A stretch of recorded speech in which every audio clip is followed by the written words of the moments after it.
ओम जय श्री गणेशाय नमः। आप सभी का दिन शुभ और मंगलमय हो। पौराणिक ग्रंथों में बुधवार के व्रत की कथा कुछ इस प्रकार है। बहुत समय पहले की बात है। एक साहूकार का नया नया विवाह हुआ था। उसकी पत्नी मायके गई हुई थी। नया नया विवाह था, नई नई उमंग थी। साहूकार का परिवार भी कुछ खास बड़ा नहीं था। जो रिश्तेदार थे उनके घर बहुत दूर थे। अब साहूकार को अकेलापन खाए जा रहा था। उससे रहा न गया और साहूकार जा पहुंचा ससुराल। साहूकार की बड़ी आवा भगत हुई, लेकिन ससुराल में तो अपनी पत्नी से खुलकर बात करना, दूर सूरत देखना तक मुश्किल हो रहा था। अगले ही दिन साहूकार ने कह दिया कि विदाई की तैयारी कर लीजिए, हमें निकलना है। अब संयोगवश वह दिन था बुधवार का। सास ससुर ने समझाने का प्रयास किया कि बेटा, आज बुधवार का दिन है। इस दिन बेटी की विदाई नहीं करने का रिवाज है। बेटी की विदाई क्या, किसी भी शुभ कार्य के लिए यात्रा पर जाना बुधवार के दिन शुभ नहीं माना जाता। लेकिन साहूकार नहीं माना और कहा, मैं इन सब बातों को नहीं मानता, आप हमें जाने का आशीर्वाद दीजिए। अब अपने दामाद के आगे सास ससुर की कहाँ चलने वाली थी।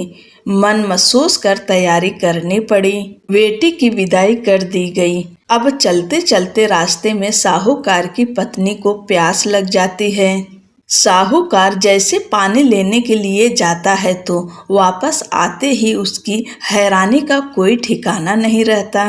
अपने ही हमशक्ल को गाड़ी में पत्नी की बगल में बैठे देखता है। उसकी पत्नी भी एक शक्ल के दो दो व्यक्तियों को देखकर परेशानी में पड़ गई और सोचने लगी उसका पति कौन सा है।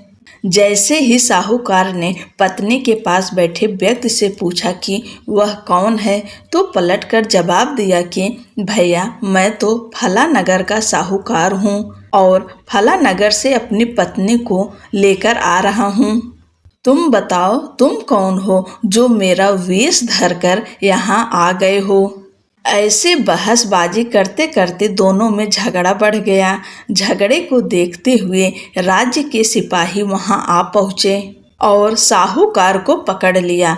अब सिपाही भी चक्कर में पड़ गए कि दोनों की शक्ल तो एक समान है। उन्होंने साहूकार की पत्नी से पूछा कि उसका पति इनमें से कौन सा है।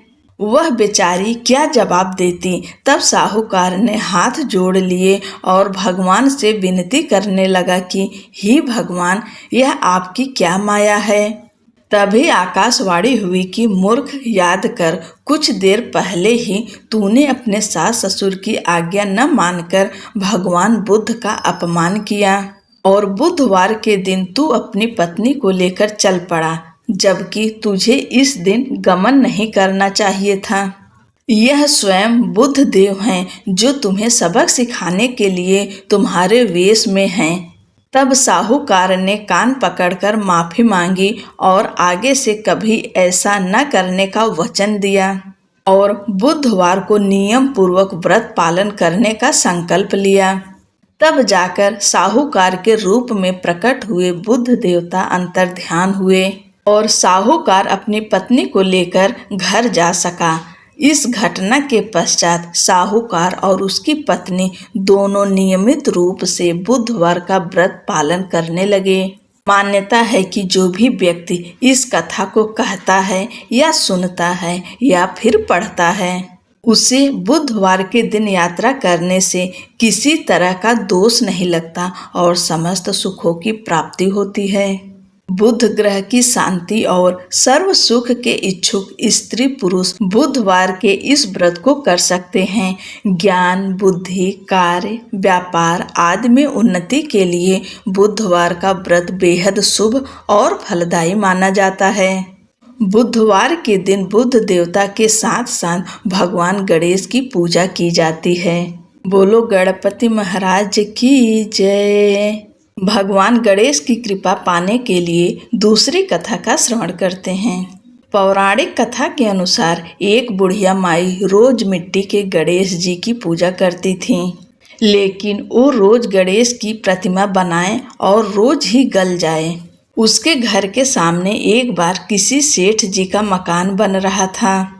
बुढ़िया माई ने मकान बनाने वाला कारीगरों से बोला, भाई, मेरे मिट्टी के बनाए गणेश जी रोज गल जाते हैं। आप मुझे पूजा के लिए पत्थर से एक गणेश जी बना दो, आपकी बहुत कृपा होगी। मकान बनाने वाला कारीगर बोला, माई, जितनी देर में हम तुम्हारे लिए गणेश जी बनाएंगे उतनी देर में हम दीवार पूरी कर देंगे। बुढ़िया ने सुनकर दुखी मन से घर वापस आ गई। दीवार पूरी करते करते शाम हो गई, लेकिन दीवार पूरी न हो सकी।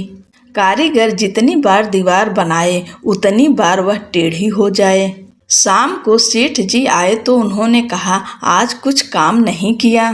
तब मकान बनाने वाला एक कारीगर सेठ जी के पास गया और उसने बुढ़िया वाली बात बताई।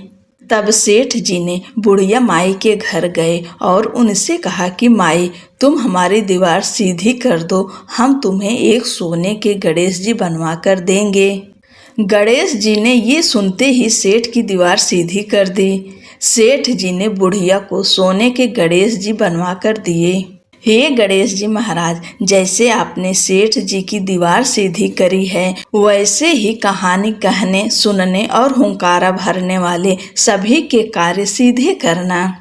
भगवान गणेश की चमत्कारी लीला। प्राचीन काल की बात है, एक ग्राम में एक धनवान साहूकार अपनी पत्नी के साथ रहता था। वे दोनों भगवान गणेश के परम भक्त थे और प्रतिदिन उनकी पूजा अर्चना किया करते थे। साथ ही वे सदैव गरीबों और जरूरतमंदों की सहायता करने के लिए तत्पर रहते थे। हालांकि उनके पास धन धान्य की कोई कमी नहीं थी, फिर भी उनके जीवन में एक बड़ी कमी थी, संतान न होना। इस कारण वे अत्यंत दुखी रहते थे। गांव के लोग भी उन्हें ताने देते थे। लेकिन साहूकार और उसकी पत्नी ने भगवान पर अटूट विश्वास बनाए रखा और सोचा कि ईश्वर अवश्य ही उनके लिए कुछ अच्छा सोच रहे होंगे। एक दिन पति पत्नी गणेश मंदिर में पूजा अर्चना करने गए। पूजा समाप्त कर जब वे मंदिर के बाहर आए तो उन्होंने देखा कि एक छोटा सा बालक सीढ़ियों पर बैठकर रो रहा है। वे बालक के पास गए और उसे शांत कराने का प्रयास किया। जब उन्होंने आसपास देखा तो बालक के माता पिता कहीं नजर नहीं आए। चिंतित होकर वे उसे मंदिर के पुजारी के पास ले गए और बोले, यह बालक हमें मंदिर के बाहर अकेले रोता हुआ मिला। क्या आप इसके माता पिता को जानते हैं? पुजारी ने सिर हिलाते हुए कहा, नहीं, मैंने इसे पहले कभी नहीं देखा। साहूकार और उसकी पत्नी और पुजारी तीनों मिलकर बालक के माता पिता को खोजने लगे। कई घंटों की तलाश के बाद भी जब उसके माता पिता का कोई पता नहीं चला तो पुजारी ने साहूकार से कहा, आप इस बालक को अपने घर ले जाइए। यदि इसके माता पिता इसे ढूंढते हुए आए तो मैं स्वयं उन्हें आपके घर ले आऊँगा। साहूकार और उसकी पत्नी बालक को अपने घर ले आए और उसे अपना पुत्र मानकर स्नेहपूर्वक उसका पालन पोषण करने लगे। कई वर्ष बीत गए, लेकिन उसके असली माता पिता का कोई पता नहीं चला। तब उन्होंने गांव के सरपंच से अनुमति लेकर बालक को विधिवत गोद ले लिया और उसका नाम गणेश रख दिया।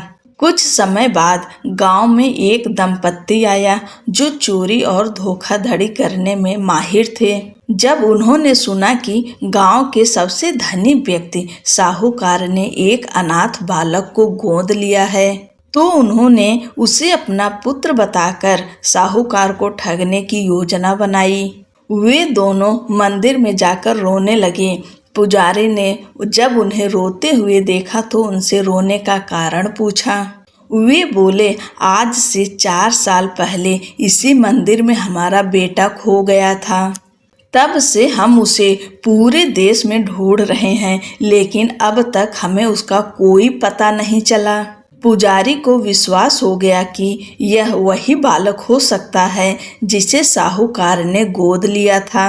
उन्होंने दोनों को साहूकार के घर ले जाकर कहा, साहूकार जी, गणेश के असली माता पिता आ गए हैं और वे अपने पुत्र को लेने आए हैं। साहूकार और उसकी पत्नी यह सुनकर अत्यंत दुखी हुए, लेकिन उन्होंने सोचा कि यह बालक यदि वास्तव में इन्हीं का पुत्र है तो इसे अपने माता पिता के पास ही जाना चाहिए। उन्होंने उन पति पत्नी से कहा, रात हो चुकी है, आप लोग यहीं विश्राम कीजिए, सुबह होते ही गणेश को लेकर अपने घर चले जाइए। यह सुनकर वे दोनों चोर अत्यंत प्रसन्न हो गए, क्योंकि उन्हें रात में चोरी करने का अवसर मिल गया।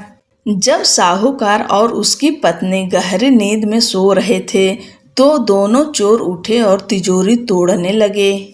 आवाज सुनकर साहूकार का नौकर जाग गया। उसने चोरी होते देखी तो तुरंत कमरे का दरवाजा बाहर से बंद कर दिया। फिर वह तेजी से साहूकार को बुलाने दौड़ा। साहूकार और उसकी पत्नी ने चिल्लाने का कारण पूछा तो नौकर ने बताया, मालिक, यह दोनों पति पत्नी तिजोरी तोड़कर चोरी कर रहे थे। साहूकार यह देखकर समझ गए कि ये गणेश के माता पिता नहीं बल्कि धोखेबाज चोर हैं।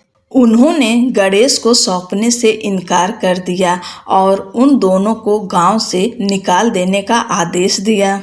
लेकिन वे चोर आसानी से हार मानने वाले नहीं थे। वे गांव के सरपंच के पास गए और झूठी शिकायत की। साहूकार हमारे पुत्र को हमें वापस नहीं कर रहा है। सरपंच ने साहूकार और उसकी पत्नी को बुलाकर कहा, इस विवाद का निपटारा करने के लिए हमें कोई प्रमाण चाहिए।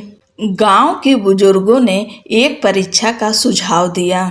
दोनों औरतें यानी साहूकार की पत्नी और धोखेबाज महिला सूर्य देवता के सामने अपना आंचल फैलाएंगी। जिसके आंचल से दूध की धारा गणेश के मुंह में जाएगी वही उसकी सच्ची माँ होगी। साहूकार की पत्नी और धोखेबाज महिला दोनों सूर्य के सामने खड़ी हुई और प्रार्थना करने लगीं। भगवान गणेश की कृपा से साहूकार की पत्नी के आंचल से दूध की धारा निकली और गणेश के मुंह में चली गई।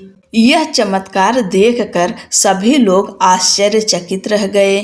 गांव के सरपंच ने घोषणा की कि गणेश का असली अधिकार साहूकार और उसकी पत्नी को है।